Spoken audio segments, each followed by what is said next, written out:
wait and actually battle their way throughout their match from the semifinals, going down to the lower bracket, and now the grand finals. This will be a complete test on how would they want this draft could be. Now, we've talked about similarities that could actually come up from Mongolia and the Philippines. Comfort picks might be tested, might be contested.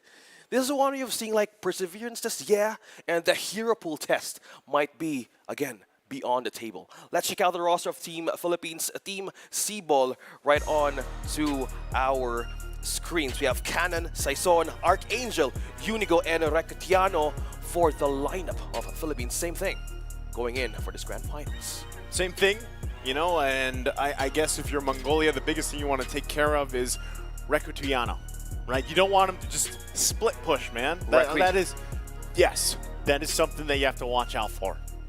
And mind you guys, two teams who went down in the lower bracket was split pushed. Yeah. Okay? They were. Split pushed by Philippines, Mongolia, and Cambodia. Will they be able to learn the lesson this time around in the grand finals? Because this is the strong lineup of Philippines. Also, we actually had to witness also a great debut from Havas. From the few days that we've witnessed in this tournament, Team C-Ball once again in their own winning and championship lineup right there. Yeah, shout out to Havas, man. He was integral to their success as well on the way to the grand finals, you know. And it's always nice that you have that option, right? That honestly, the game plan, the play style doesn't change too much. Like if you swap a player out here and there, it's still the same Philippines, you know, for the most part. It might bring a little bit of dynamic in terms of hero pool and whatnot, but essentially the game plan is the same, and they execute it just on point, right? So the same, like I said, for, you know, as we get ready to look at the roster here for Mongolia, the thing about that team is like, you, again, not knowing too much about this team over the course of, or leading into this, right, the Asian Championships, you find out, too, that they do a lot of their own drafting and then set up there, and they're able to execute their game plan well, if not just as well as some of the strongest teams around the world. You know, that's already speaking volumes for this team from Mongolia, and I think that's why, again, even talking to the Philippine team earlier on, they respect them. So, and for Mongolians roster, you know, and we're going to get a look here in just a second, you know, we just saw them, right? We're very, I feel like at this point, we're very familiar with them, you know, yeah. and everybody watching from around the world. Again, some parts of the world, it's pretty late, man, you know, and they're here to support and watch the teams. And the thing is Mongolia alone has, I feel like, garnered a lot of respect around the world. Of course, and by just being, again, could be a wild card or a dark horse. It's day number one. If they're a dark horse here, they're going to be a dark horse in Romania. I feel like, you know, so watch out for them. Let's take a look at the roster. You're dropping out hot bars there, Mr. Nice. We are. Let's look at the roster here for Mongolia. Going to be familiar names, ladies and gentlemen. ZX Aura, Bebex, Ethan, Forbid, and Eisen. Coming in fresh from the lower bracket. Yeah. Few. As fresh as can be. Yeah, fresh as can be, freshly squeezed, as we might see or say. Few seconds ago, yeah, they beat Cambodia. Now they're back in with their own lineup. And for the test of their own comfort picks, we might head in and see it for the draft ourselves on how will this adjustment go. Well, I'm just saying, you know, like when you finally get to watch them play, again, when they were playing the games, you know, through day one, day two, and they weren't necessarily on here, the English live stream and whatnot, a lot of people were even messaging, you know, like, what's up with the Mongolia team? Like, how are they looking and stuff? And now you have this great picture because we've seen them go through the reps. You know what I mean? Like, you're very familiar with them. It's a mystery team, right? They were, yeah. I mean, in essence, for the majority of people, they were kind of a mystery. And now I feel like, you know, some of their names are kind of being cemented here. And I'm sure some of their fans around the world are excited for them to be at this point. Again, you're up against Team Philippines, who has a massive history behind them themselves. And you were the first team to take a game from them. You know, can you replicate what you did in that game number 2 earlier on today? So, you know, those are questions to be asked here as we jump into the draft for game number 1. Philippines on the blue. We got Mongolia on the red for game 1. Good respect there. Right on the bat. Right away, man. Terizla. Ling. What about Lapu? Oh, yeah. Don't get me started with the XP lane, bro. You have Uranus, you have Lapu-Lapu. Well, not the glue. Erase that part. You're not sold on the glue. No, I'm not sold on the glue right now.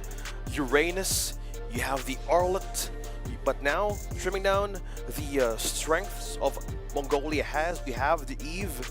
Well, it gave so much space. Again, the quadrant, either the quadrant of death or the quadrant of safety. The QOD or QOS. QOS. Yeah. Quadrant of safety. Yeah, because of the square, right? Why are we doing geometry, man? Because again, Why is this algebra? real world manipulation. Oh, that's true. Okay. Well, here's the thing, right? Since that's taken out, we already kind of have to assume that Never mind. There it is. No. As soon as I start, no, she's gone. Banned out. Good, though. It's a good thing because we have a different mid lane. We were discussing it in the short minute break that this is the match that both of the hero pool of these teams can really be tested, or where are they strong at. Novaria, in a way, just take it out. What more could this be a possibility for this one for Mongolia to take out against Philippines? Fanny, please, it has Fanny, to be. If it's not, Lancelot, bad news. It has to be a Fanny. Again, Angela. Wait, Angela ban or first pick? Because I don't know, right? A lot of things can be prioritized to the side of the Philippines right now. Fanny is there a good way. Yes, there you have it. Safest way of respecting the comfort picks of Saison, and now opening up the choices. Either they go for the assassin. Yeah. Right ahead. It's either that or again you could go that, but please, this is not an Angela first pick. We're hoping for that, ladies and gentlemen. Are you hoping for it? We are kind of in a 50-50. It depends, man. It's testing out a lot of stuff right here. Mongolia was the one that actually had the answer to the Angela, though. Completely. Yeah. Yeah, they shut it down. So either they respect the fact on what their game went previously. You have 9 seconds now to have this the priority pick on Philippines. So this opens up. Okay, good choice though. Fred, a safest one. Safe. To go, yeah. Okay. But still then, this could either be a flex on how the Philippines went through from day 1 to 3. Yeah, you can't count them out. You know, the fact that, at the time, it was few. Yeah. Right? Counting out the unique heroes picked. Yeah, and he decided to go ahead and throw it in the mid lane. Ooh. And it was interesting. And the thing is, even if you take it out of the mid lane, it's like you still have that flex option, XP or, obviously jungle. Yeah. I think even roam. Like that, I feel like at one point, people were ready to put Fredrin in any role. Yes. At one point, maybe not maybe not gold marksman. Just in case how the second phase goes, that makes sense. Yeah. So Fredrin, but right off this first match of the grand finals, they get out Diggy. Good response though. It's been banned out in most of our games. You have the Faramis for that sustain.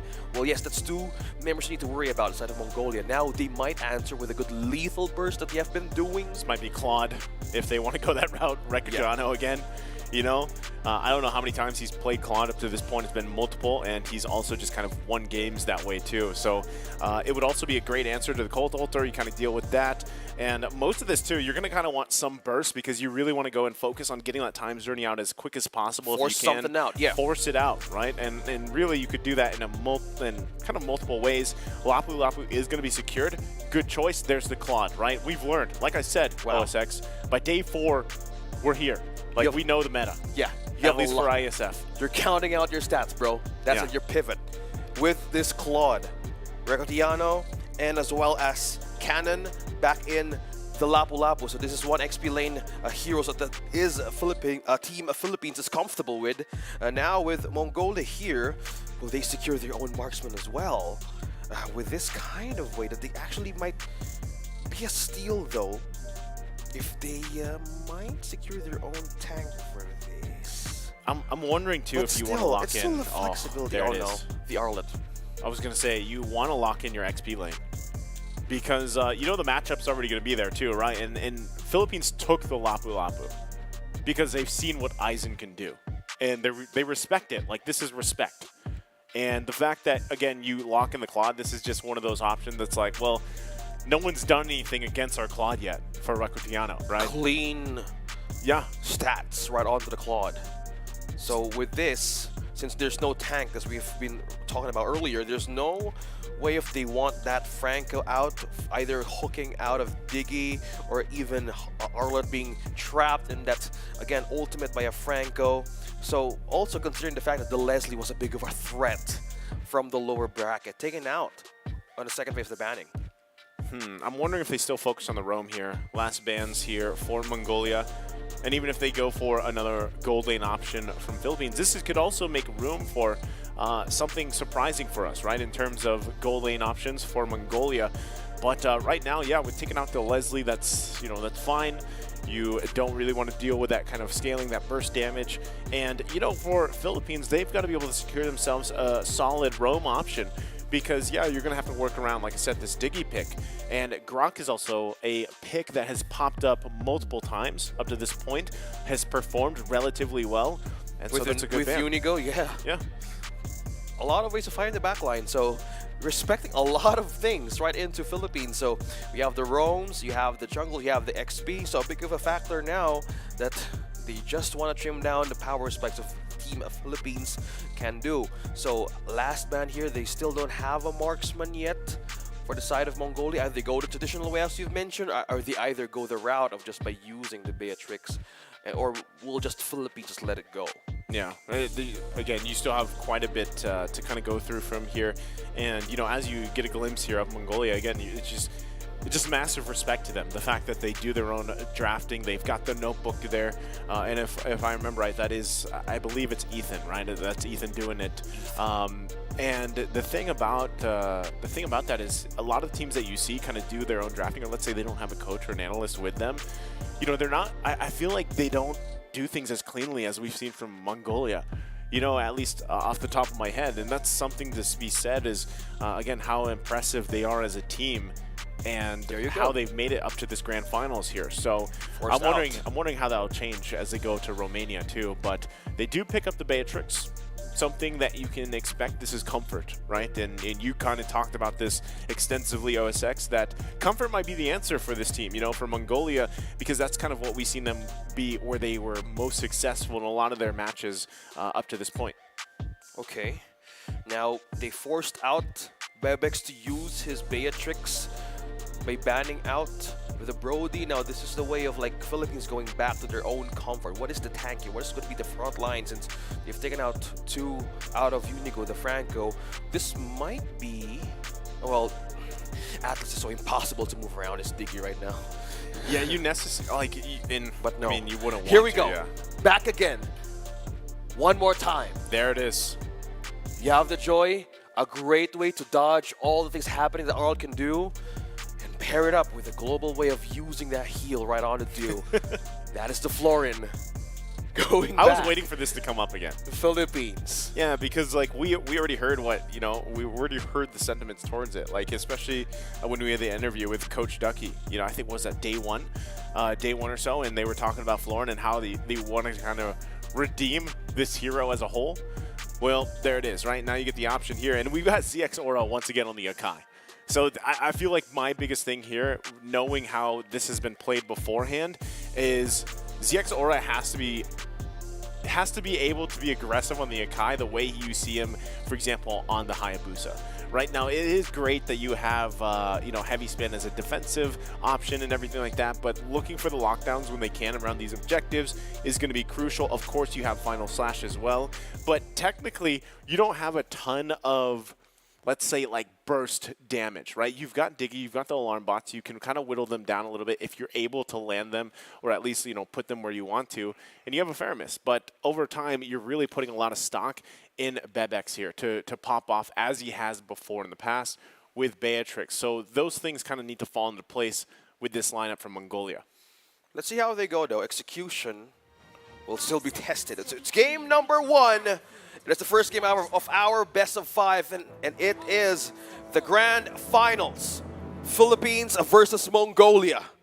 Now with this, a lot of adjustments that we're seeing by Cesora and also Saison. So looking back here on the emblems, we've seen a lot earlier of agility. Now it's a different route for them as well. Yeah, even looking at the emblems in specifically, right? Even with the art lot, like with Aizen, it's a little bit different than what we've seen in the past. We have seen them go full fighter, right, with the Brave Smite into the Festival of Blood and then Firmness, but this time he's got a little mix there, also the cooldown reduction, and on the even for Saison, right, having that attack speed is going to help him, depending on his build as well throughout the game. But that's what I'm saying. Like, the fact that you have a couple tenacities too still has to be something you have to cover your bases with if you're Mongolia. So that's why the emblems, you know, they alter a lot of the game here. Yeah, since there's a region factor of Mongolia right now, you have the Fairness, you have the Dignity Recall. The addition of the Tier 1 Firmness emblem gives extra physical and magic defense. So, in a way, once they get in with a skirmish or even a takedown, that's one way to add extra attributes in those kinds of setups, right? Yeah. Completely Having a safe way passage. Look at the pokes from Saison receiving by Mongolia. Now spreading it out. Like, they might force out something here, but still maintaining all the discipline. Okay, good job. And as you kind of go through the early game here, that's the best thing you can do. Avoid the first blood as much as possible leading into the turtle. And then you have to kind of go through there, right? So at this point, now for the Philippines, you want to be able to get in the position as they do. And it actually kind of just looks like that, right? Like Mongolia just wants to give that up as they focus down Unigo here. Okay, getting the first equipment onto the movement. Now he has the cooldown reduction magic shoes. Now on an off-cam kill there. Saison has secured the objective. And also a kill. Look at that heavy spin from Cesara. Now Cannon might eye on two members there, dropping them. That's the region coming through. Cannon might be in trouble. That's the pull. And now taking the kill, Mongolia secures their first point. Okay, 1 for 1. Turtle going to be secured for Philippines here, so off to a decent start, but still relatively nothing in terms of gold lead for the most part. Bebex has to flicker out. Okay, with exchange of an ultimate. Half HP on to Recotiano. Now Ethan being present most in all of the lanes is just aiding way that you were thinking about heading into this game. How and when will Bebex will pop off? So that's in the back of the heads of the players right now of Mongolia to get in with the discipline, how to maintain the items flowing through Bebex. Yeah, it's time, right? Like, that's really what it is, and that's why you see a lot of pressure too on just parts of the map. Archangel though. Okay, Archangel might be in trouble here, being forced to use the beats. Now Cesara has used the heavy spin. Get the that times could out. be the reason. Now the time's journey has been used. Now Saison is eyeing to take on Forbid. Saison and Cannon's here for the combo, and the damage will pull through. Archangel secures the kill. Little things like this is what matters, right? Even though it's an early game, oh, hold on. They're not going to make a play up here, are they? Unigo getting in position, Saison there as well. They shouldn't be able to. I mean, relatively they shouldn't be able to here. They're just covering Bebex because that was your question, you know? Like, how much time or at what point in the game do Mongolia shine? Well, for the most part, Aizen can be flashy. He's more of that setter later on for the most part too. Bebex though is the damage guy, right? And that's kind of what happens with a lot of Beatrixes here. But they need obviously time. At least I would say with Beatrix, like 2 items. 2 items will at least put you in a position where you're actually doing some damage here. But now the fight for this next turtle breaks out. Forced a flicker out to Ethan. Now Cannon has a way of zoning out members. 3 members now might be pinned down. Heavy spin. Might pin down Archangel now with the use of regen and even Vengeance. Now that will be the safe passage back to the turtle. Now who will secure this objective is going to be Saison. Team Philippines gets the objective. Now one more member might be pinned down here. Cesara escapes the wrath. Now Cannon receives the shot from Bebex. Now still Philippines winning that back and forth. Now it's still not stopping. Aizen trying to get to the back lines. Low on mana. Now Cannon. Eyes on Ethan.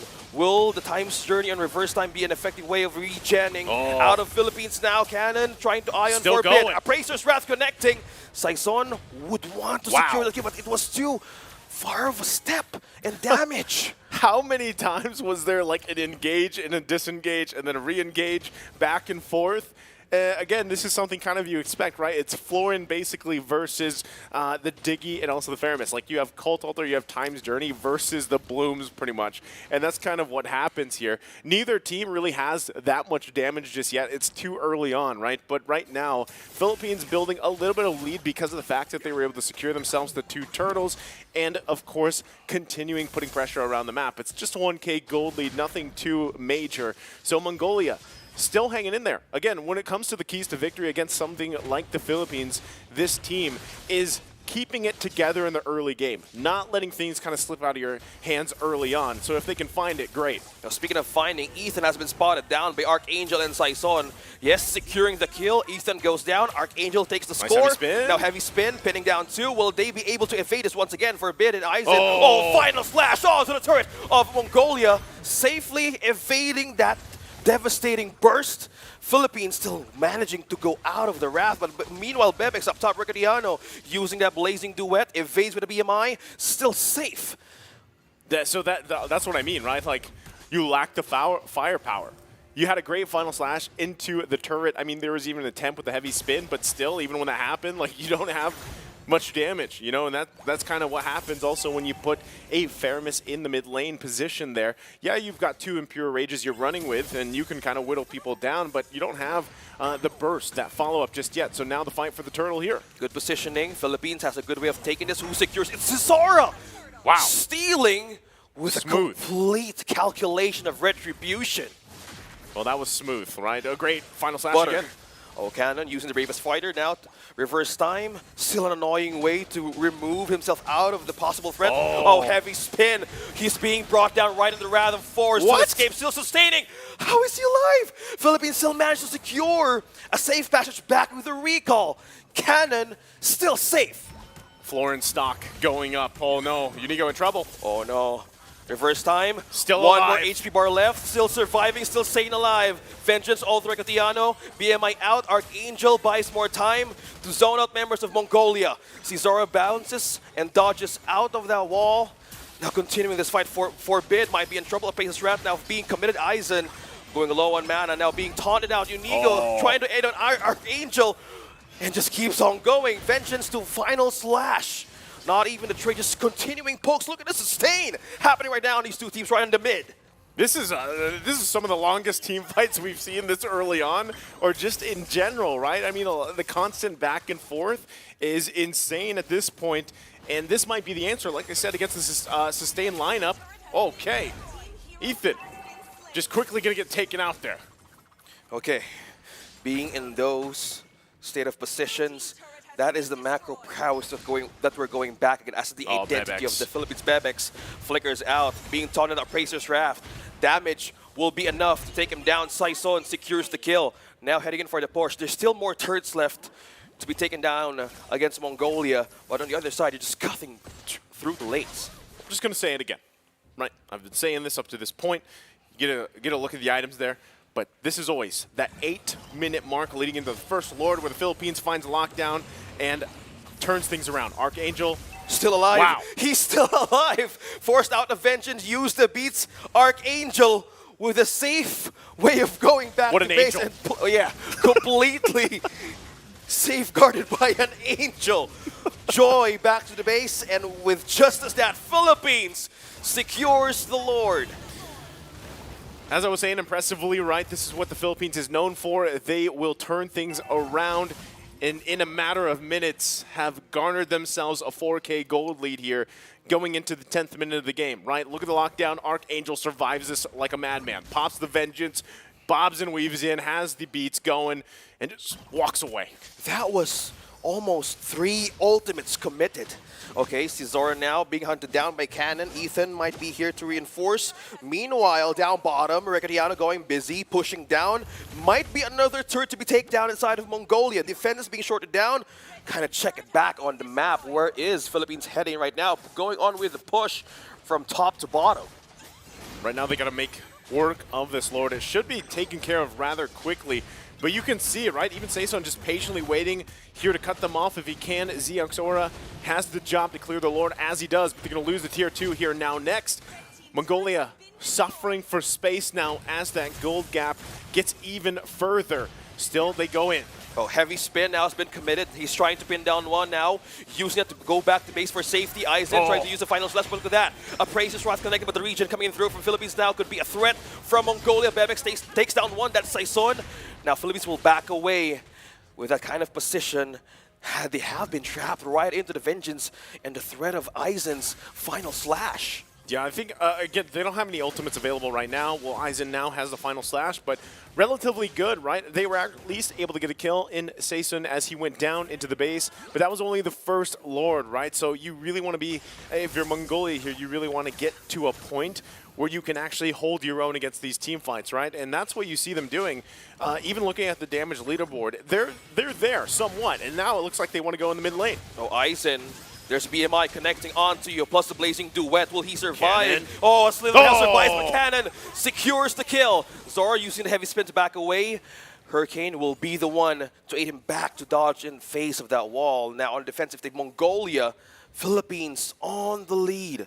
5K running and counting through. 45 seconds for the Lord to show up. Cannon's so flashy, man. You know, that's what you kind of expect with Lapu Lapu. It's been flash ever since. It's literally, it's either, it doesn't matter if it's Cannon or Aizen. They'll both do those things like that, you know, and it always looks great here. So still, again, trying to find space in their own jungle.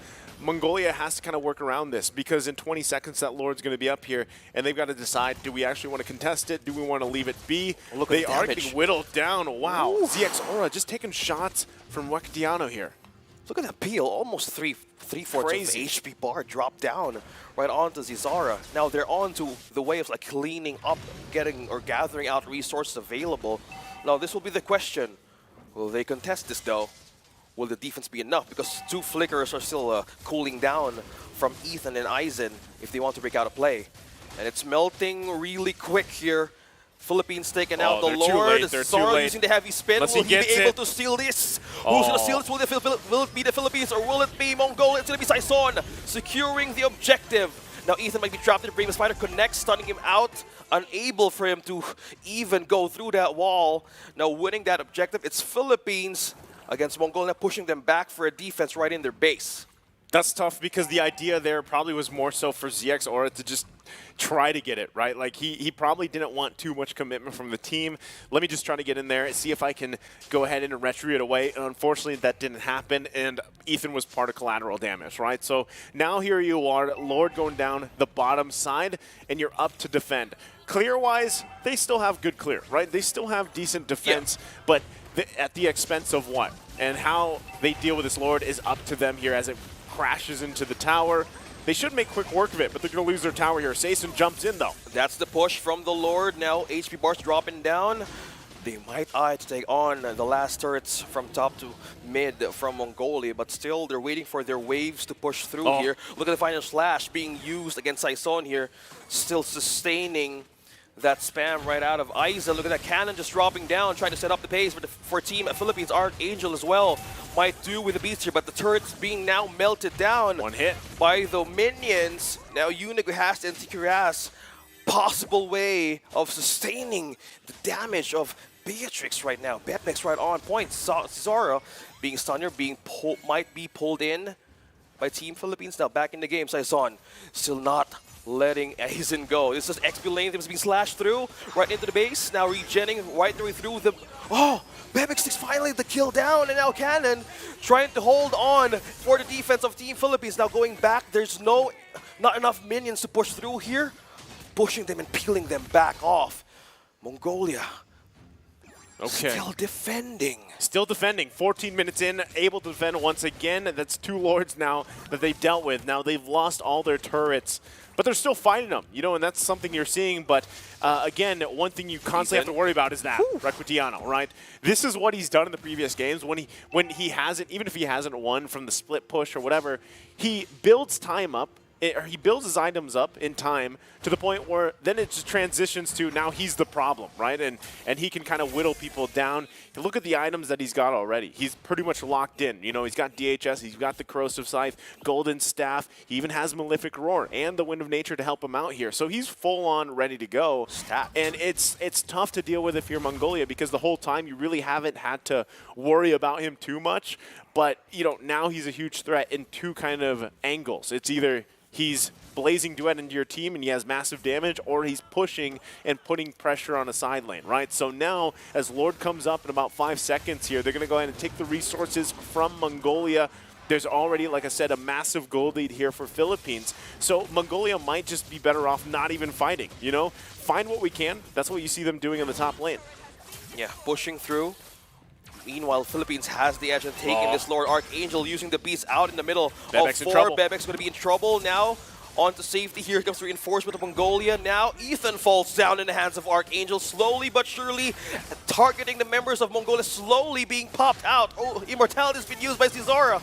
Ultimate will not connect to Philippines. Recadiano secures the kill. The waves are coming in top, middle, and bottom. Now this will be a tight defense for Mongolia to have against Philippines. Okay, right now, still down all these turrets in their base, 2 members as well. It's up to these 3. Can they hold it together against the full force of Philippines as they don't even wait for the Lord? Archangel, half HP. Bebek still trying to clear the waves now onto the base. Philippines knocking through. Will the final slash be the answer of Mongolia to defend? No, it won't. Game number 1 goes to Philippines. Good game. Game 1 there. You were right earlier. Yeah, you know, I asked you.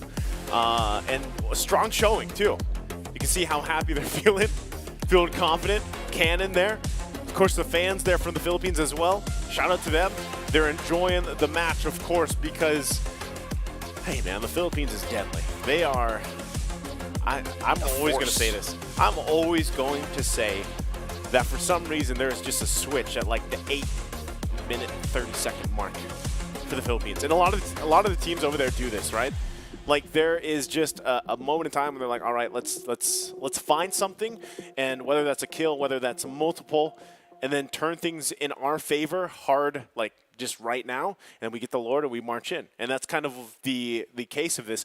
You do have to say that Mongolia did relatively well in the early game, like I was mentioning. You know, they were able to keep things relatively even for the most part, but always it's always trying to get over that like 8.5-minute hump, basically.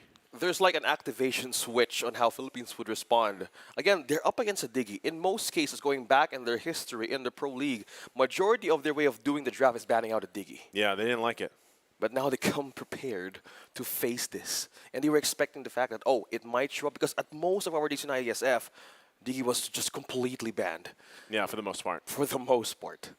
We're not sure about the non-stream games, but this is just looking at the fact that this is one of the weak points being treated as a way of having a formula. Philippines, again, going up against Diggy, completely a way of controlling the game from mid to late. So that is just one thing of securing that. That's at the activation switch that you're talking about. Yeah, I kind of liked the composition, you know, from Mongolia. Like, I liked the Diggy and how you had the Times Journey, and I liked that you had Faramis with a Cult Elder there. It really led to these, like, really long early fights, you know, and as we take a look here at the replay, you'll see what I mean. I liked that they had that because it allowed you to have, I feel like, a better chance against the sustain from the Florin that you were dealing with, and this possibly could have been a great answer. The problem with this, a lot of the times, even when they found these CC openings and setups here, again, you just don't have enough damage. You know, like, Beatrix is not going to be there this early on. And for the most part, your Beatrix, your gold laner, is going to just farm and farm and farm. And so how do you win these team fights? You know, how do you, even if you can get just one kill, if you will. For the most part, Faramis isn't that. You know, unless earlier where we saw you get that early kill, like double kill, you build in. Your emblems is also built in for that in your build as well. But it just didn't happen here, you know, and that was kind of one of the weak points of the composition that Mongolia had. Again, they covered the bases really well in terms of, like, trying to survive some of the sustain, some of that CC, but it was just, you know, the damage just wasn't there soon enough. Yeah, and most of the part that we were expecting on how Cannon would actually go into the back lines, it was also Archangel commending, or again, having a complete way of having a great synergy on breaking the back line of Mongolia. The threat of the Arlet was mostly present at times that they might need to have a reinforcement. So with this kind of threat of what they're doing is, most of the part they're on the defense, it always has an opening. They always see the opening back in the replay here, it's just completely their way of managing what was, well, experience and getting their first loss against Mongolia early on in the semifinals. Yeah, and I think here, so you're going to have to expect them to somehow, how do they fix this, right? Because now that we've seen that, and of course we're going to see the stats here too in a little bit, but you already kind of got to forward think this, because if the Philippines takes game 2, like just how they perform in game when they're momentum based, it's the same thing when it's series, like series to series, right? If they're able to get that 2-0 already and get into a match point situation, they're most likely the high chance of them, you know, capping that out. So let's look at the scoreboard here, the end game stats for this one. Again, we break it down because Mongolia, for the most part, I know it says 11-3, it was 16.5 minutes, but relatively well, early game, they held it together.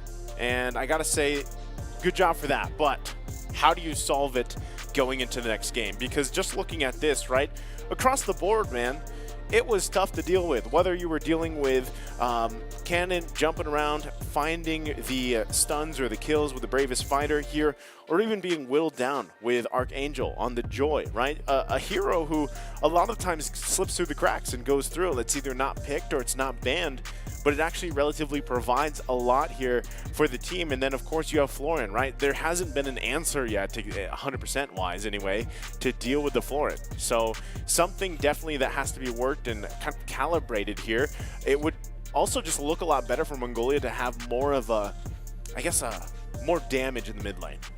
Yeah, and to think that Flora now works so well with Team Philippines, It's crazy. Completely a better version of like an Angela. It's called growth. Yeah, being with you, the growth. Yeah, Yeah, personal you got growth. it. Yeah, personal growth, right into the Joy, and also the No, it's Flora. not just, I was just saying the Florin, you know, like that's there, but you know, I don't know if we actually again see the Angela, but this is the scary thing, and I talked about this before when the Florin popped up here, OSX, back in like day 1 was, you know, now this leaves the kind of question or in the open air is these sustained heroes, and we've already seen it now. Like the only one we haven't seen, and I mentioned this before, is Healing for Everyone. You know, Rafaela. Yeah. So like, You're expecting it to show?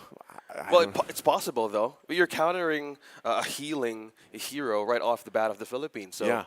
Did he use the Estes earlier in the semifinals? Yeah, as has Florin Angela now. Estes, Flora, and Angela. Okay. And one more. What if they go that route? Yeah, like technically sustain wise, like who else is on the who else is there? There's Rafaela. Unless I'm missing someone. Does Minotaur count? Like he's just raging. He kind of heals. Yeah, kind of heals in a way. He has his own fury. Yeah. Well, no, like that's the thing is like I feel like we have seen, and Mongolia was the one that dealt with the Angela, but that is like if there was this list of these healing heroes, like how do you deal with them? I don't know if the answer is always the same, right? Because obviously you have your items like your Dominance Eyes, you know, you have your blades, you have everything like that, you have your Necklace of Durance and whatnot, right? And you even have heroes that have like built-in passives for that. But is it enough? You know, I don't think one of these teams is going to roll out a Baksha anytime soon. You know what I mean? Like Although we did throw it back. We did throw it back. We did see a bit of throwback few days in the IESF, so I'm not counting out the possibility that there's only one team that plays Baksha. that likes. There's only a couple teams or a couple players that like to play Baksha. Right? But who knows? Who knows? Well, let's just keep it on the table, Naisu. Let's just keep it open. Okay. All right. Well, nothing's out of the realm of possibility, basically, is what we're trying to say here as we get prepped up again for game number 2. The thing is that we can brainstorm, because really if you're looking at Team Philippines, they do things for the most part just right? I mean, there's not many mistakes that they make. And I feel like if you really want to get down to like the details here, the minute level, it's when they have to deal with, like, they're in an uncomfortable position where the momentum is way out of their favor in the early game. This is, again, what made them lose against Mongolia back in, I was going to say yesterday. It feels like yesterday. It was like earlier today. It was it was earlier minutes. today. Yeah, it was earlier today, right? Where they played them in the first series and they lost that game, and it was the answer from Mongolia where they kind of figured it out. And I feel like, you know, at the time you're kind of wondering how do you defeat the Philippines? I feel like that's one of the biggest things that's asked around the world is how do you beat the Philippines? And part of that is just early game control, if not just keeping it, you know, even which teams have been able to do, and then controlling it to the point where like you don't get just swept away in the mid game.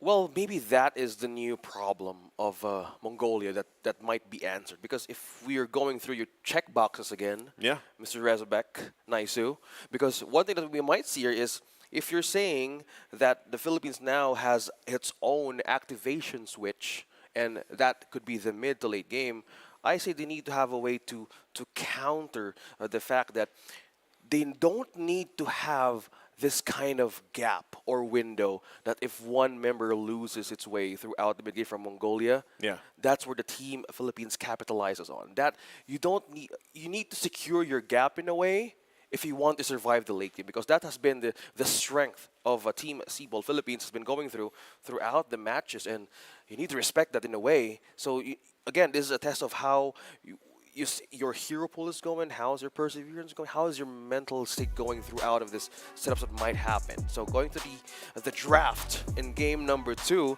Philippines now is on On the the red. other side. Yeah.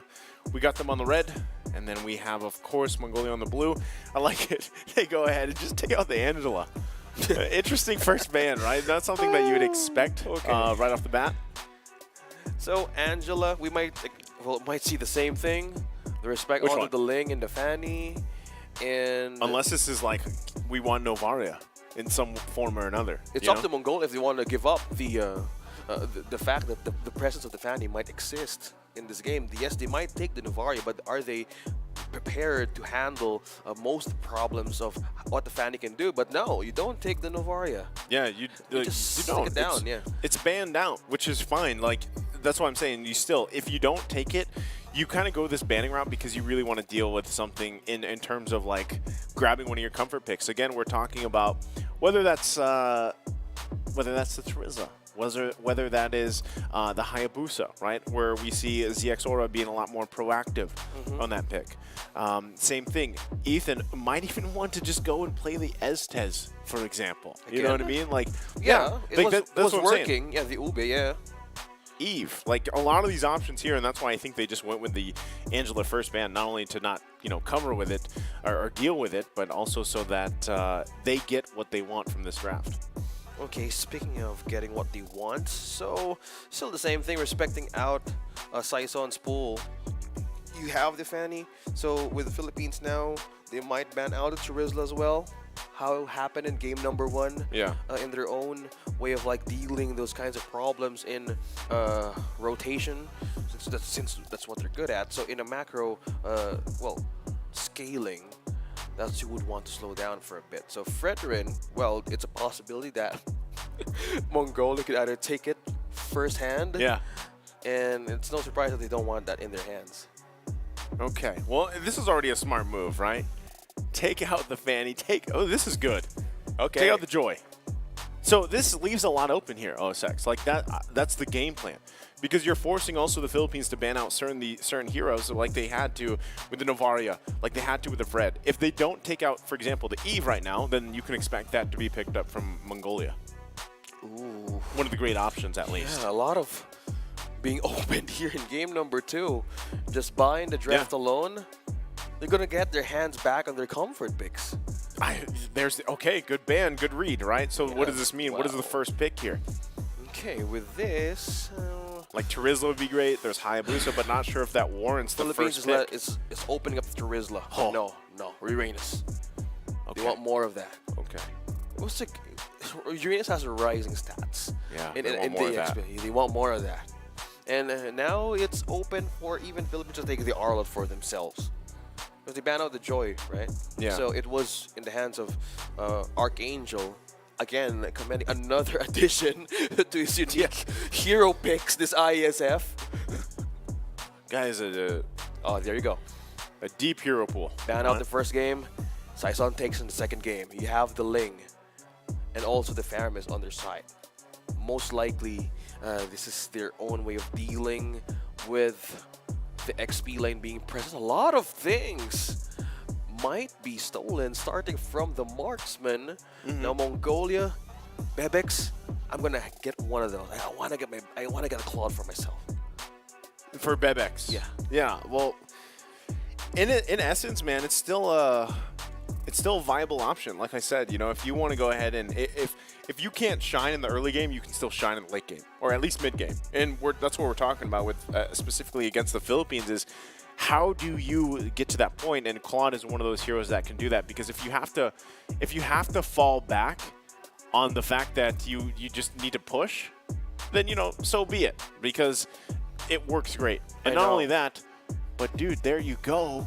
It's the Hayabusa for ZX Aura, and this is what I was talking about. He needs to play his game. He's not fit to just use Akai with a heavy spin. He wants this kind of heroes. He wants like I want to dash through walls. Yeah, deep down he is a ninja. I want to be a ninja. Yeah, he's not deep down he's a ninja. He's not a panda. Correct.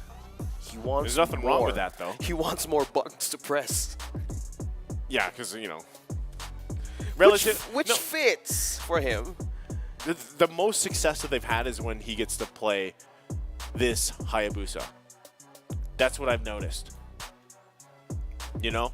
I don't know if you're in the same wavelength as I am. Oh, yeah, I am. Because if you're up against a double, like 2 assassins going back again, it's no surprise. Like, hey, we need to have a toe-to-toe here with the Ling and with the Hayabusa. Yeah, great coverage on the map. Well, with this kind of setup, they might get a chance rather to even be in line on how Hayabusa might be going early game, because with this kind of setup, we've seen Saison perform on Ling. Amazing performance. He's a beast with his Ling. So with the presence of Mongolia and looking at their play style in the previous matches, they know how to get a squeeze out of teams who's hungry and dependent for objectives. Going back to the squeeze here, yeah.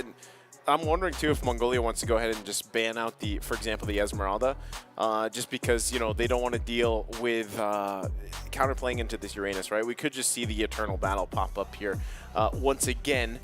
But they do decide, Philippines decides to ban out the Lunox. They don't want that to be parked in that mid lane. Because honestly, in terms of mid lane options, right, with Eve being taken out, you still have Navarre is taken out. So the kind of changes that we've seen in mid lane up to this point, the 4th day, is you have some outliers, I would say, right? And one of them is, yes, you have... well, Faramis is already drafted here. Lilia has popped up actually so far too. Yeah, but who else has popped up in the mid lane? Mid lane, let me check. Going back. I mean, there has been some variety. Lunox is also one of them, but she's banned out, right? So yeah, that's what I'm saying. Before, when we got to day 1, I was like, OSX, one thing I'm hoping for, if I had a wish list for the Asian Championship, it's that mid lane changes. It wasn't that Gord pops up. It was just that at least the mid lane has some variety to it. We've seen Sicilian though. Oh, there you go. That is right. Yeah. We saw that yesterday. That was actually yesterday. Yeah, and also Julian came through, I think. Julian came through. We were talking about the Valentina not being... yeah, well, Valentina can't be picked, right? So Sicilian actually worked out really good for the most part, especially scaling compositions, you know? So just looking back on how the lineup goes back in the day. So yeah, Grok is probably the great option for Philippines to even take out of Mongolia, and as well as the Lapu-Lapu. I say they have a good way of like having a great counter on their own lineup, because you have the Faramis. They don't want the force out. They don't want that wild charge back in and then pin down most of the places that they might be forced out to use that called altar. So maybe maintaining more of the region, since they have the Faramis. What could be a better way to pair this up? So they still don't have an XP lane. The Yuzong still open. Well, one more thing though that can be open here is Esmeralda. Yeah, that's what I think they're going for. You know, like just go for that matchup. Kind of throw it back here. Esmeralda probably just one of the best options. Here you go. This is a hero we talked. This is a hero we talked about. You said it. Yeah, I did. You just said it earlier. I did. What you said, like Minotaur? You just said hello, bro. Yeah, I'm telling you, I have, you know, my IQ has raised. Amazing, you're amazing. I'm basically an analyst now, predicting. I'm giving this point to you now. This fits the bill, though. The way that the trend has been for Philippines, like they like these sustain heroes, right? For some reason, whether it's Florin, whether it's Angela, and that was first banned out, the Estes. they now bring out the Minotaur, and I'm just waiting for Rafaela, man. I don't know. If we get to the next game and they use Rafaela, we'll see. But response, though, from Mongolia happens to be the Franco plus the Diggy. Okay, mid lane Diggy. And as well as getting his hands back under Franco. Wow, man, you're seeing so much in the future of every draft right now in the grand final. A lot of possibilities. You really are the son of Gord, in a way. Yeah. Okay, so you have the Minotaur now. They need to have a good XP lane hero. It's just Esmeralda, man. It's Esmeralda. And I don't know what other Dairoth, hero they would put there. Maybe Dairoth. Yeah, okay. Good call. Okay. Let's see. I got Esme, you got Dairoth. It could be no. It's neither. I'm happy that I'm wrong. Yes, they've taken out the risk in their own way. Which is funny because, again, you know, I actually expected Aizen to pick up the Terizla like first pick. Like, there was a part of me that was like, we live in a world now where Aizen is just like, all right, Terizla first pick. But he went with Uranus. And now he gives up that, you know, I would actually say this is rather like a signature pick for Aizen. Yeah. But it's now in the hands of, you know, Cannon. Philippines. Yeah, Cannon takes it. It's like looking at the mirror in game number 2. But it's different also because of the fact that, again, if you compare just hero to hero in the XP lane, like who does more? You know, for the most part. Like Uranus is, a lot of people just think Uranus is boring, but he actually does quite a bit. Yeah, well, cut lanes, clear, like most XP laners cut lanes. A lot of things. Even I haven't perfected Uranus back in my own game. So now it's game number 2. It's Philippines having the first point. And now we're checking out the emblems for this match. Mongolia, on the other side, we're seeing more of the agility being present. And this gives another way of rotating faster with the threat of the Ling and as well as the Faramis. Early game could have a great rotation. So agility is much more be present for extra movement speed. But meanwhile, no disturbance from the side of Saison, completing and getting his first purple out of this game. We went to the pokes, running the gold lane, Recutiano and Bebex, just having it with a toe. And as well as for the mid lane, we're likely gaining control in a way. Philippines just starting it slow. Starting it slow. Again, a lot of this game plan here for Mongolia is obviously to land hooks from Ethan, trying to follow up through that, right? And the same thing, it's the part of it too is a lot of this is on ZX Aura, and that's what I said every time he does play or he gets his hands on this Hayabusa. The fact that he has to be able to match the speed set from Saison is kind of the challenge, right? You can already see Saison is level 4, right? So if they were even to meet right now, they would have kind of a hard time. But all this leading into eventually that first turtle. If no one goes down, great. Right, better yet for Mongolia. That's kind of really what they have to do here as they get situated. Because right now, I mean, rotation-wise too, you can already see actually the play being up here. Not going to be able to find the shurikens, but goes in with a shadow kill. Goes with the minions as well, calls it back. So there was an attempt there from ZX Aura. That would have been a great setup if they could have gotten it, you know, to lead into that first turtle of the game. And with that, they forced out a flicker from Recutiano. 2 minutes for the first turtle to show up. Now Ethan might be in trouble here. Forced out the flicker as well. Okay, you trade out resources now. Yeah, not going to land the iron hook though. So they get the flicker out from Ethan. He's going to have to be even more careful here. There he goes, the flicker in from Cannon. Also a response flicker. They're going to force ZX Aura back here. Still going to be fighting for the Aizen. Left alone, he will fall. Turtle will be taken by Saison. It's unfortunate, ZX Aura not able to get in position. Yeah, getting control of the EXP, that's one way of holding or just getting a hook out of an Aizen. Cannon is doing a great job on zoning out members right onto the first turtle there. That's one thing they need to worry about. Yes, they have the Diggy back again in game number 2, but will you keep on using that ultimate over and over again with all the skirmishes might happen? Because at most of the times you might be forced out to use those in a state of the early way of like taking you out of the skirmish fight. So with that, you need to have more way of like holding on when to use the times journey and even reverse time properly. Look at the Cannon That's dropping just down. Penalty zone. That's just some threat there right now. Shadow kill going to come through, going to force them back quite a bit. Cannon and Saison should be able to get out just fine. Forbid, though, might reverse time him back there. Still going to be worked on, too.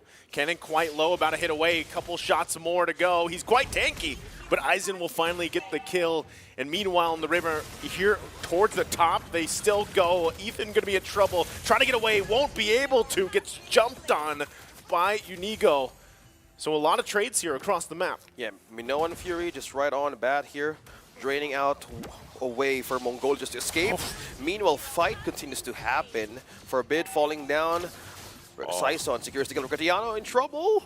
Almost a close call, but Unigo now with activating that regen back in to that Beatrix. Now Bebex here just going in too deep right in Philippines. Bebex might be fine here if he's able to escape. ZX Aura able to get a kill. Recutiano was quite low, staying there. So they had the information, and they get a kill out of it. So right now, I would say Mongolia holding their own for the most part against Philippines, despite a minor gold lead building here. They want to be able to get in position for that turtle, though. Okay, trying to contest this purple out of this Ling. Still managing to secure that. Aizen was hoping to disturb one way or another this Ling out of getting that purple. So still maintaining the placement. But meanwhile, on the turtle here, great positioning though, as they want to take on Mongolia for this point. A reset just happened right in the pit. Aizen knows what Ken wants to do, right? So he's going to go in and force him back here. You got to keep an eye on him too, because he's always got that flicker penalty zone available. They might just give it up here to them. Iron Hook going to land on Archangel. Saison kind of dropping around. Can he get the turtle? He can't. ZX Aura secures it. Tempest of Blade's going to follow. They might just retreat here. Still looking for a kill. There's the penalty zone coming through. No follow-up just yet, though. No one falling. Unigo going to be in trouble. There's the Cult Altar coming through for them. Still extending the fight. The Iron Hook lands. Unigo will fall.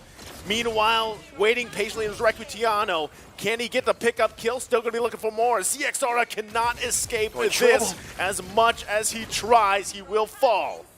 That is a good trade that you're looking for. Yes, they missed out the chance of getting that turtle, but they go out with a bang and taking those members out. That was 3 from Mongolia. They had a good sustain, yes, but the problem there, they just went in and had a full force of having retribution for themselves by utilizing that Cold Altar right into the threat of the Hayabusa. Just diving in the back lines was a grave threat for Philippines to even sustain, but a good call for just holding the line. And just Mongolia just went there, they were just staying most of the time, despite that they had the chance to go back. Yeah, it's tough, At that point, when things like that kind of unfold, this is all leading into that switch territory that I was talking about earlier, OSX, right? We're nearing the 8-minute mark, right? We're just a couple minutes away from that, and this is already starting to build up in favor for Philippines. BOD being locked in here by Recutiano as well, helping with that power spike. Another big item pickup for Saison. So Mongolia has to answer to this. Best way to do that, land these hooks, follow up through, but who do you hook here, right? Anyone that you grab, aside from Recutiano, is going to be tough to kill. You can see them, Philippines, putting the pressure up here on the top side, looking to get that down before this next objective comes through. Okay. Still maintaining the control here. 8 seconds for another objective to show. Another possible way of stealing and contesting this against Mongolia, but now getting the coverage and control over the river. Philippines has more scope of the territory here.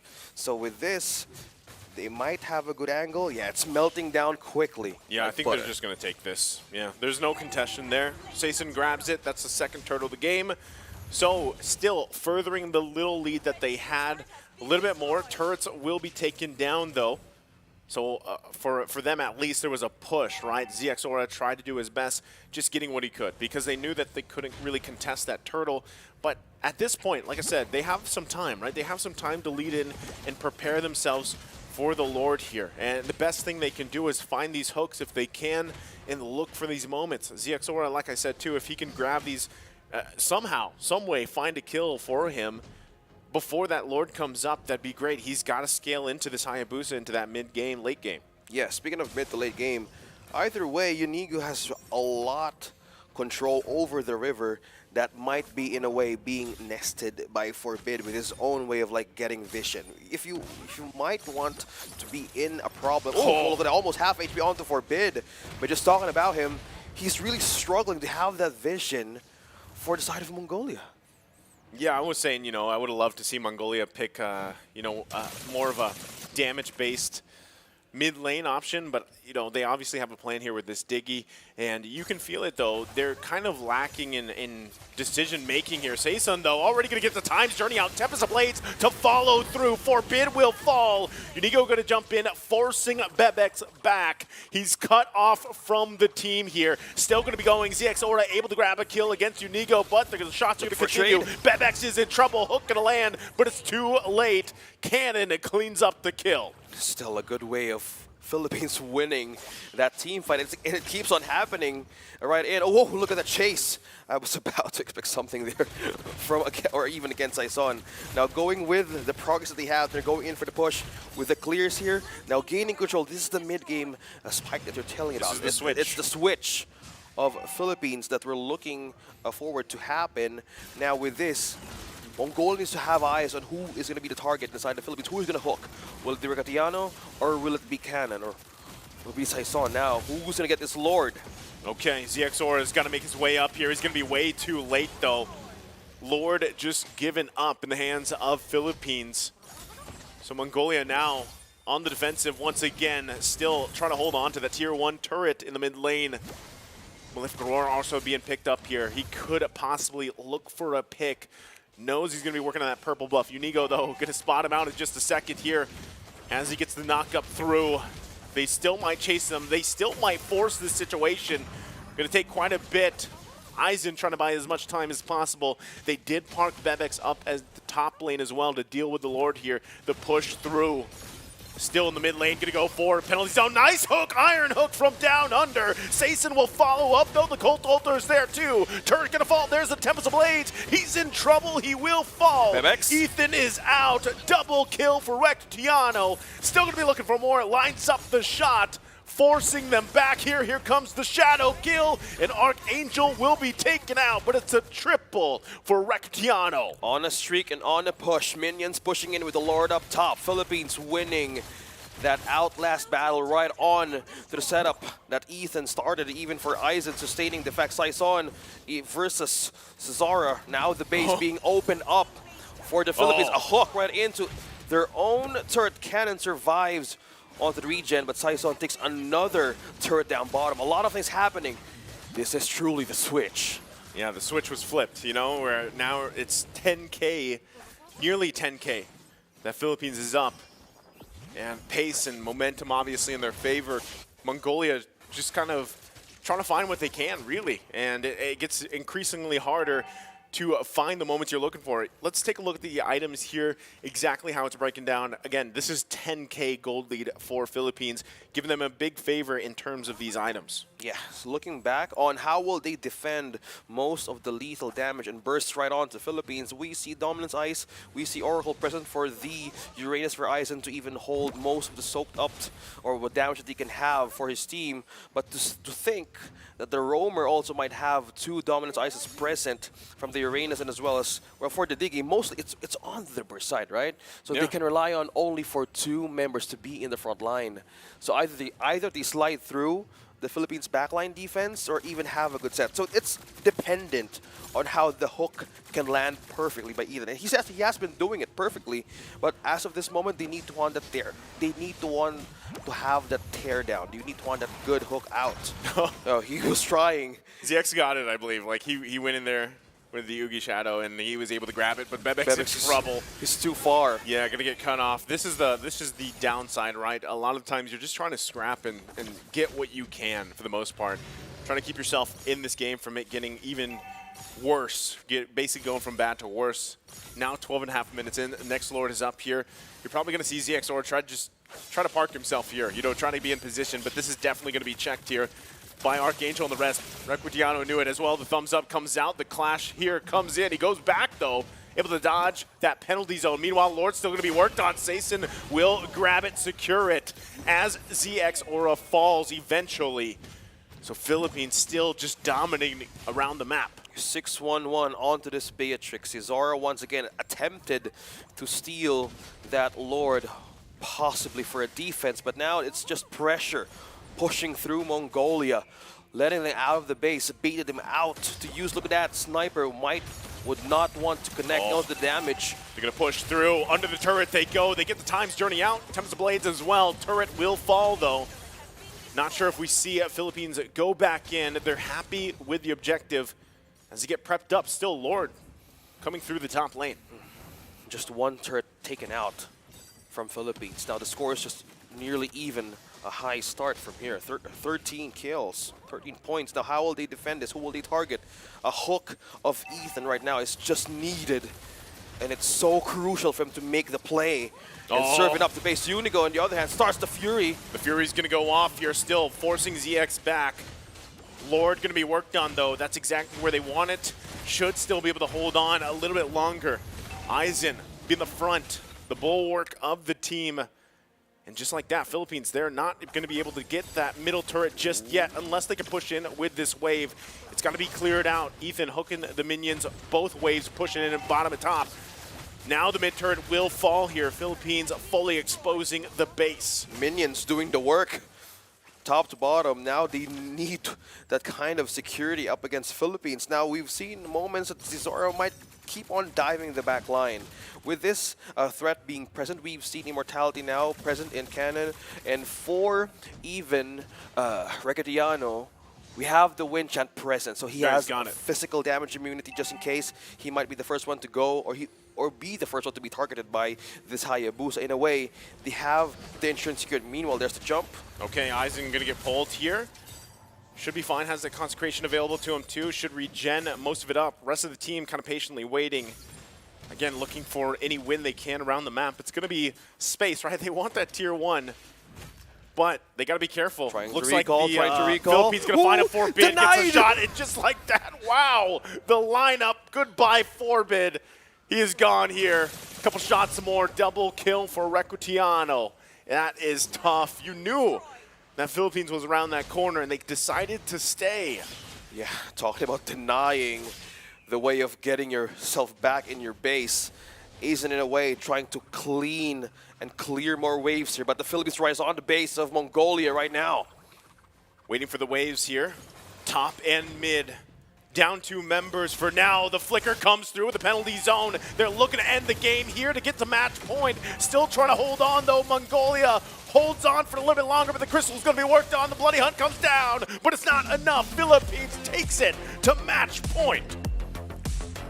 2 points in this best of 5. And that is just completely Cannon right onto our cameras, rejoicing their win. 2nd point against Mongolia. Decisive. And it was the switch, once again, that we've talked about. I would say rather, same thing. Like, Mongolia did rather well in the early game. But then, the switch was flipped. And I don't know what team is going to figure that out, That Mongolia has done it at least once, but definitely having a hard time here kind of adjusting in the series. And we don't know, again, if it could be just these guys have been playing game after game, man. Mongolia has been playing for a while now. It's been a minute. They're being tested. It is a true test. Again, they've been playing from 12 o'clock in the Saudi Arabia time. Yeah. And until now, they're still fighting through. We have Coach V right onto our screens. And this is just completely a way of like testing their capabilities right off the bat here. Like 2, there you go. 2, slowly. Giving sign. Giving signs right away. We have big shout out to our Filipino fans as well, supporting our teams right onto the venue. Team C-Ball.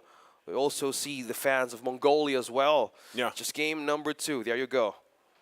And I would say, like, still, given the whole situation, how these games have gone, it's, I don't know, like, draft-wise still, I would love, I don't know why this keeps happening, but Forbid, like, he's had such a big impact, you know, for the team, for themselves. But I feel like the heroes now that he's had to pick for the previous games, that's not Forbid, you know what I mean? Like, he hasn't been able to do, like, what is Diggy going to do for you other than Time's Journey around, you know what I mean? That's the thing. The vision was completely denied. The threat from the Minoan Fury, the Minotaur, that we did not expect to even show. We were expecting a Rafaela, but this is a different way of like saying that a new page is being opened up by the books here to counter this. How would you counter this kind of lineup? The first problem from the beginning of the IESF was just the complete stain of the heroes. Now you have to answer, how would you hold the finger of Team Philippines to not flip the switch in the mid game? Yeah, like what is the essence of that, right? Like holding the finger so the switch Yeah, it's doesn't like flip. preventing Thanos for snapping the gauntlet, right? Yeah, so like, you know, they got to figure that out, right? And like I said, earlier parts of the game, it wasn't anything too drastic. They were finding some of their own moments here, but overall, you know, they just didn't have enough of the answer. They didn't have enough oomph to really find things. And I feel like even it kind of put ZX Order in a position where like he's like, okay, I got to find these kills, I got to do this, you know, because he's playing Hayabusa. And that's kind of what we've seen him do throughout the course of the game. And this is always it, like the 8:30, like 8:30 into the game, into the 9-minute. The 8:30? The 8:30, it starts to build. Wow, it's actually 8:30. It's 8:30. What a coincidence, you know? What a quinky dink. Well, yeah, still, that's unplanned, by the way. This is your favorite time of the day, right? Yes, it's about coffee time. Yeah, I know. But no, going back to this here, this is what I'm talking about. 8 minutes and 30 seconds is always that time, you know?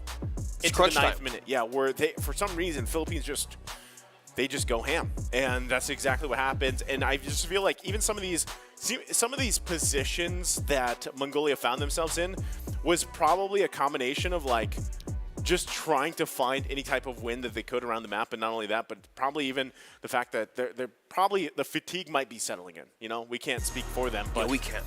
It's just part of it. You know, you've been playing for constantly here, nonstop. But this one, tough, right? I mean, the Philippines. This is. Yeah. Okay. This is not the. This is not the previous. This is like the previous. Yeah, the previous game. Yeah, but the score is off and whatnot.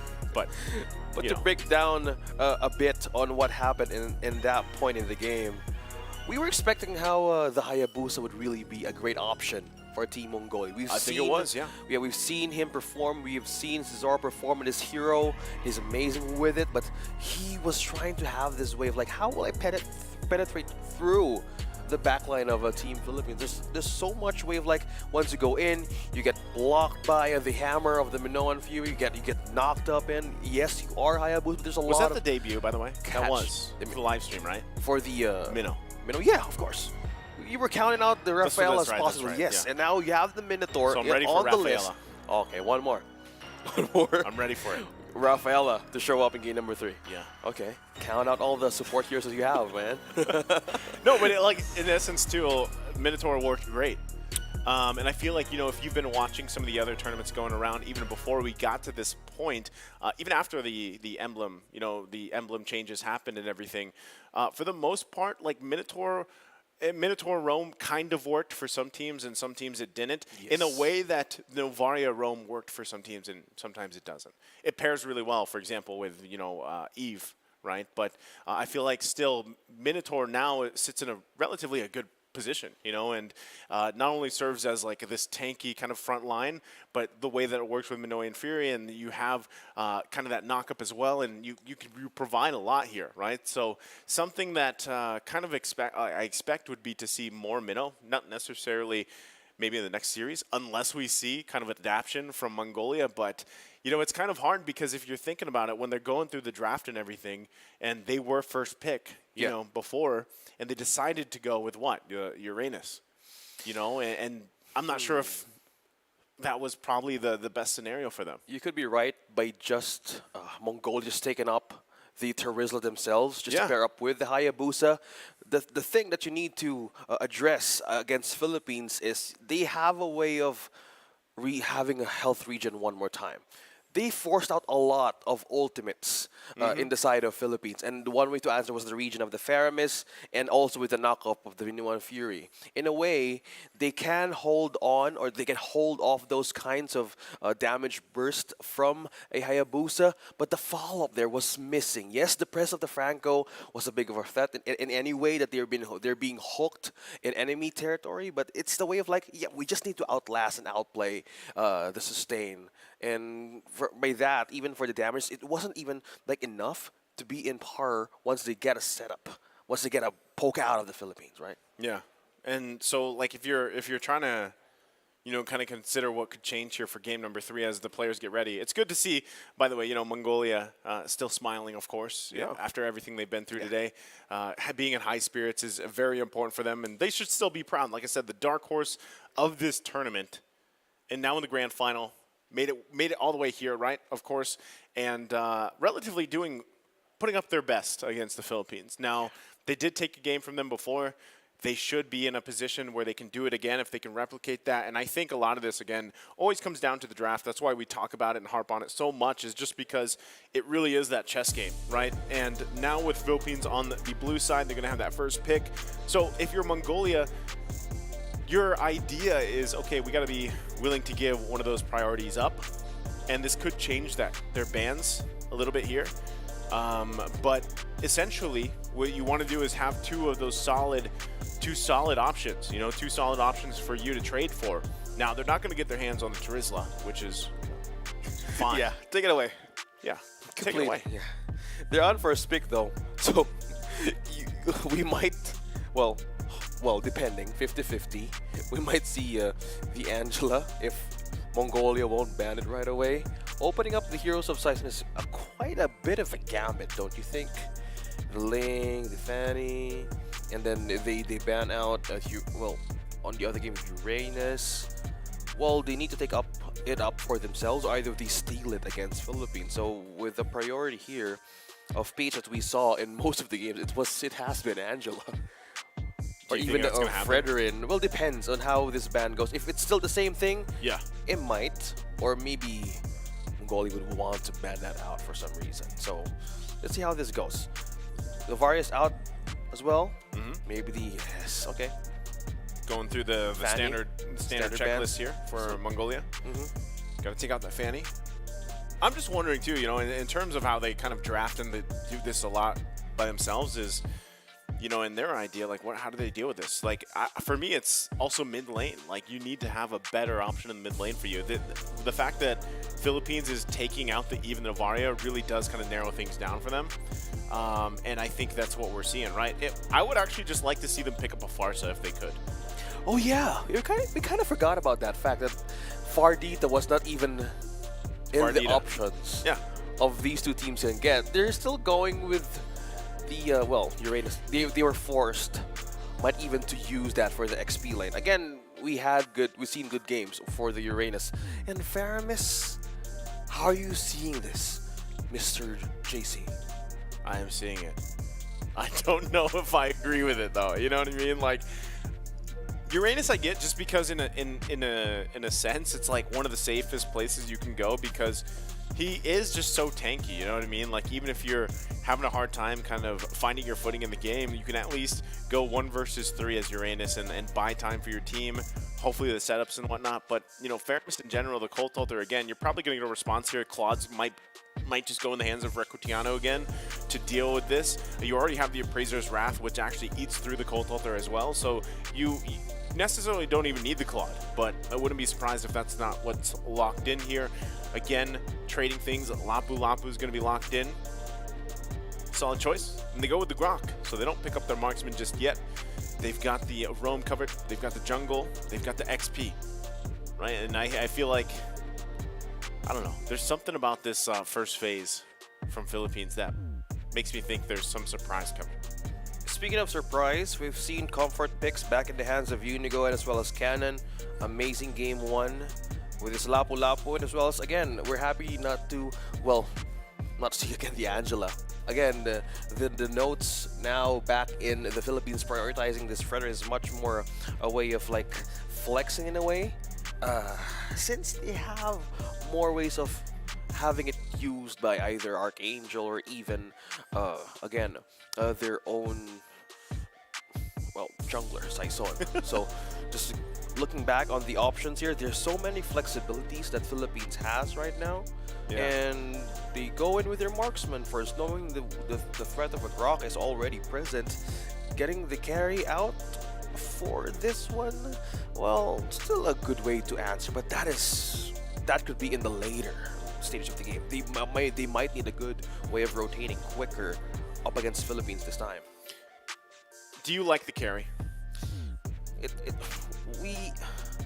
I'm kind of like in a 70 or 50-50 in a way. It's, I don't know, man. It needs more time. It needs more like an aiding way of babysitting the gold lane just to not be ganked as much as possible. Because if I am just breaking my words correctly, this is just a problem like for the carry games as we saw. Yeah. We can just admit right on the fact. It's hard to pull off a carry completely, not unless you have that great stronghold in the game, completely eating him through, guiding him through. You know what you mean. So with the Claude being present, they take it out. Yeah, they take it out. I think it's best that they did, right? Because I was kind of expecting him to pop up in the first phase. Honestly, from the Philippines, they didn't go that route, which means that, again, they're comfortable putting something else in the gold lane, which is completely fine.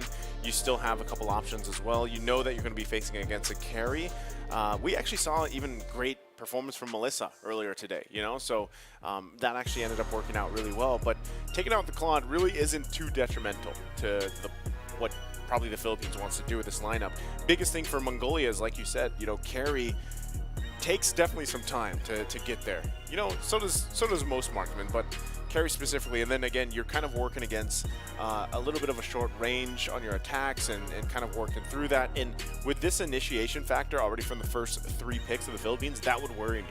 You know, the fact that you can get like jumped on, whether that's through the Wild Charge, the Bravest Fighter, you've got the CC coming out from the Fredrin, like that is not fun to deal with as a carry. Yeah, they actually even expected that this Fredrin might end up in, or they're forcing this Fredrin right onto the jungle because we've talked about the Fardita by just not being in this game. They take out the Kadita.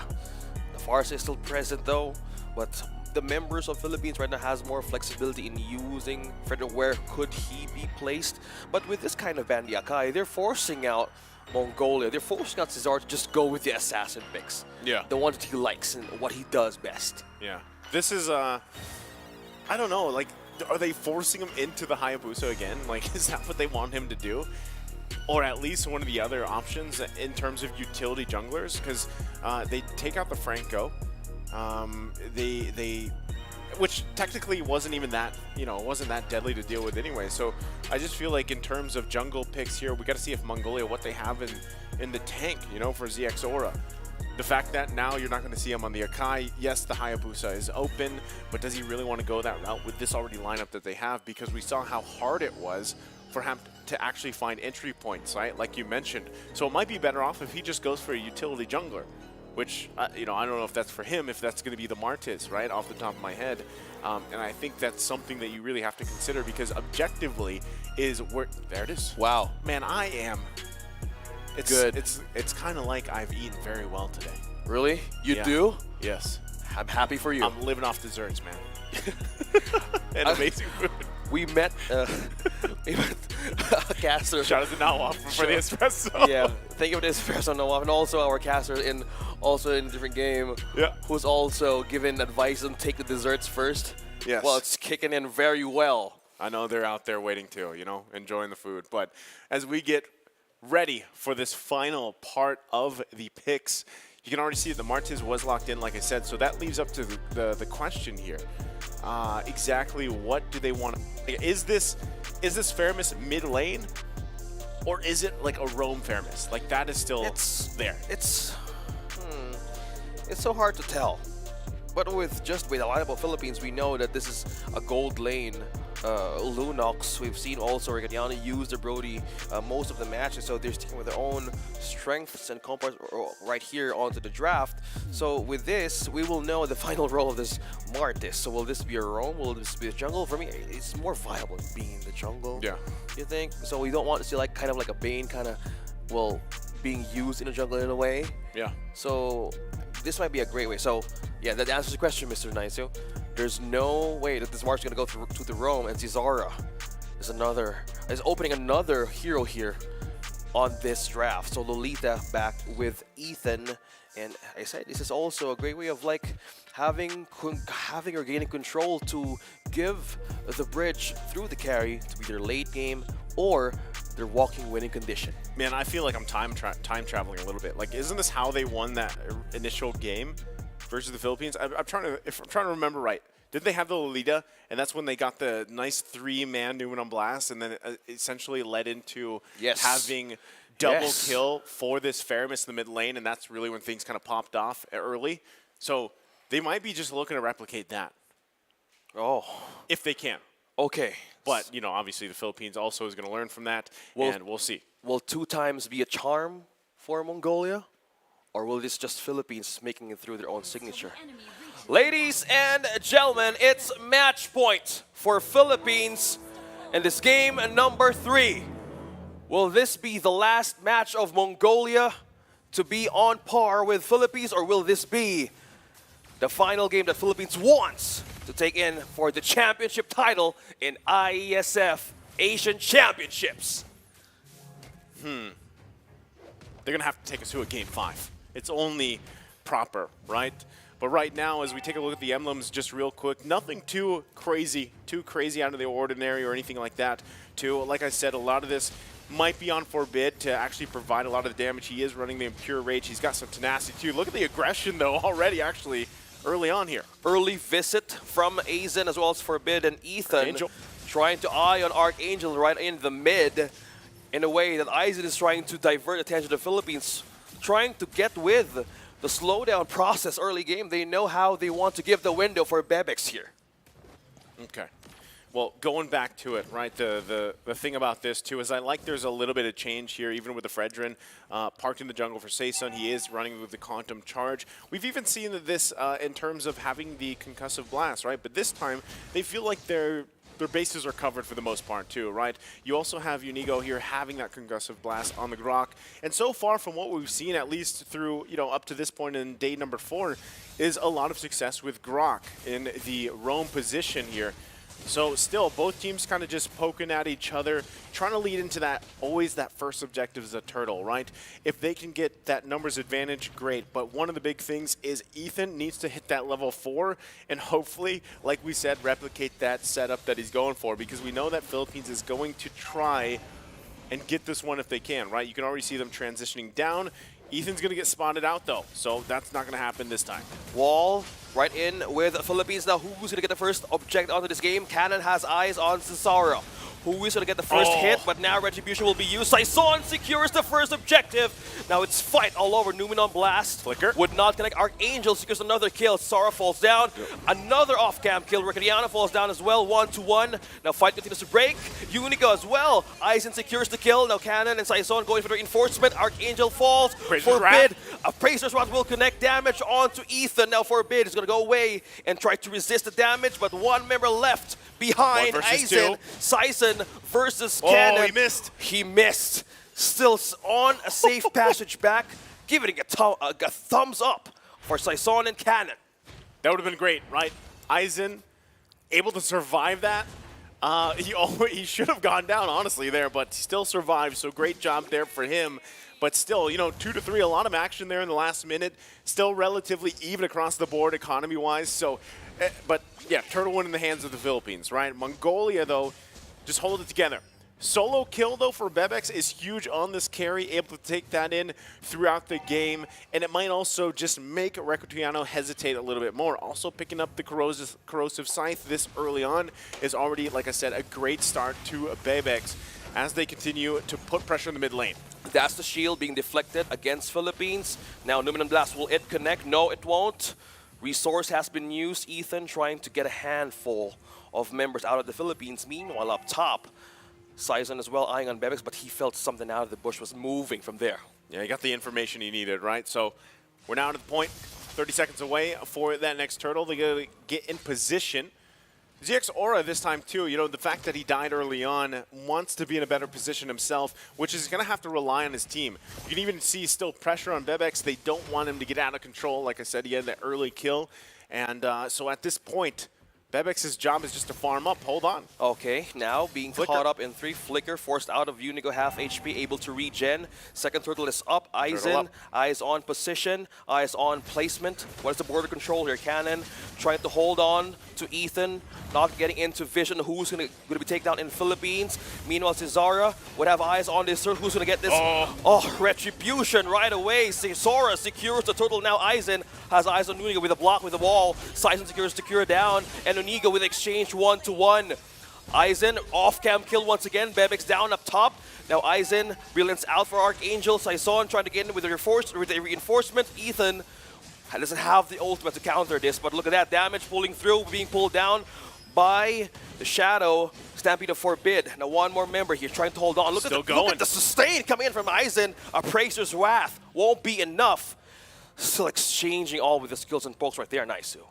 Tough to deal with, right? The idea was correct there. Cannon, though, still doing quite a bit on this Lapu Lapu pick, right? But what they're having a hard time doing is getting through Aizen, and that's exactly why, you know, Uranus can shine here in certain aspects of the game. Now, as it goes on, obviously you're going to be able to build against that, some of that sustain and everything else, have more of the damage available to you. Again, even in the top side, it was great that a solo kill happened. Now they're still going here. Anigo with the attempt of backline entry, spotted down by Mongolia, used the conceal to even retreat back. Okay. Like I was saying, great that Recutiano was able to get the kill up on top against Bebex.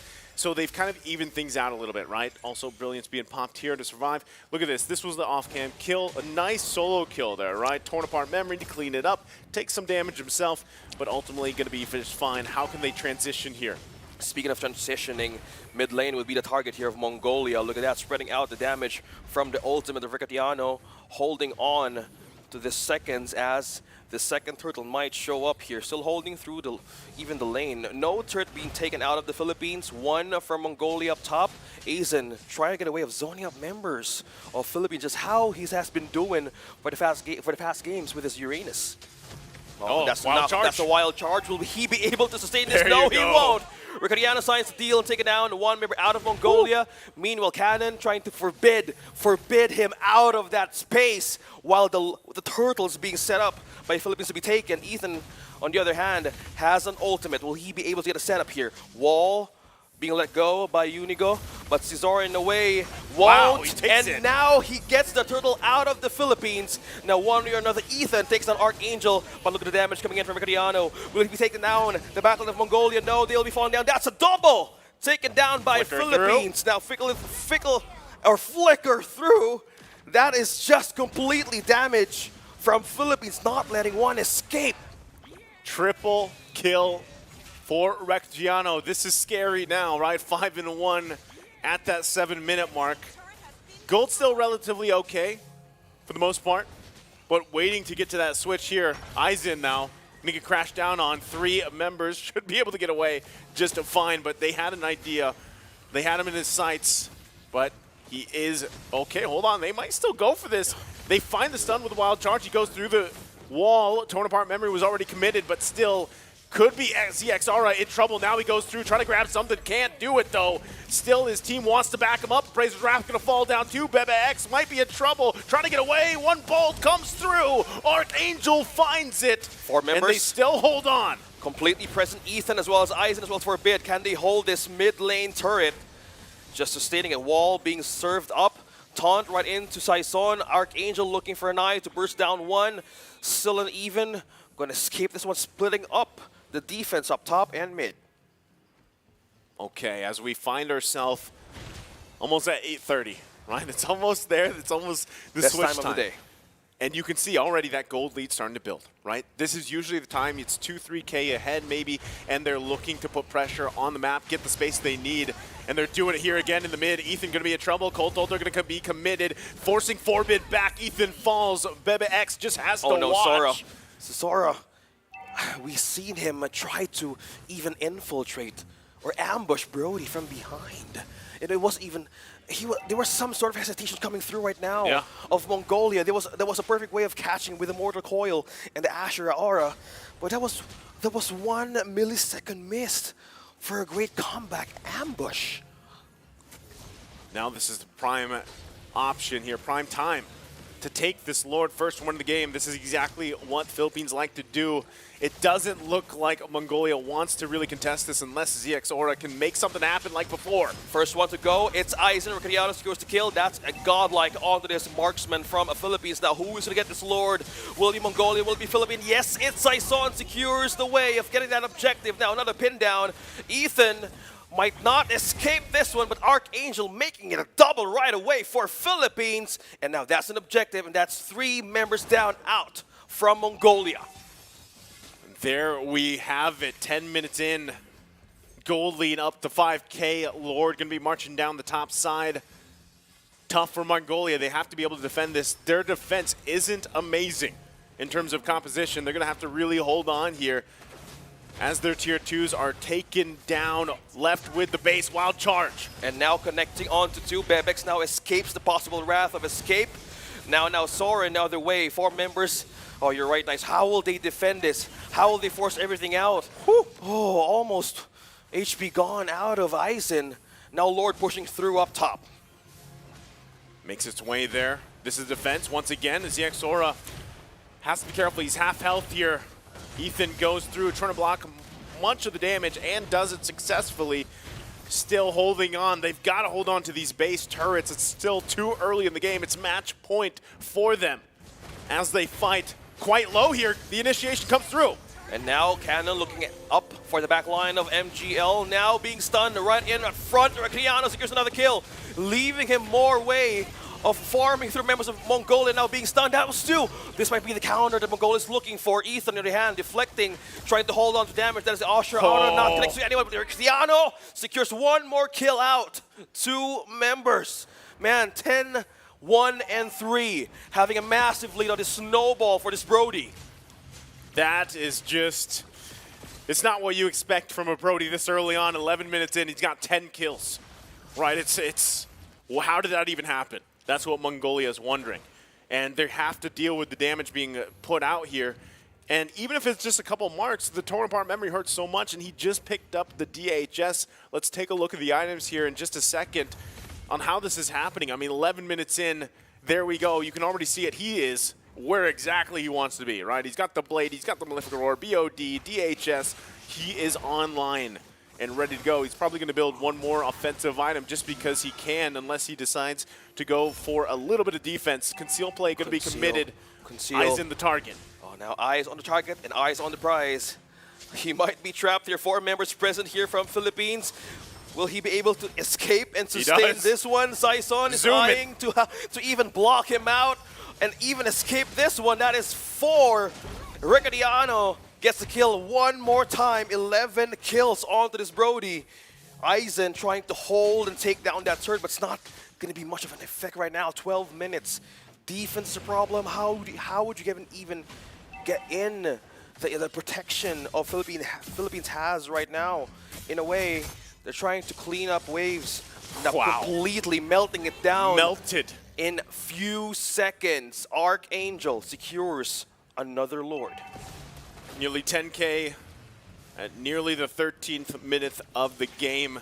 Philippines now looking to cap this one in and get their sweep to the Asian Championship here. It's only a matter of time. Mongolia is going to have to defend this one and leave it all on the line here. Trying to find any advantage they can poke alongside with it. They're already down that inhibitor turret on the top side. They're looking for the initiation coming through.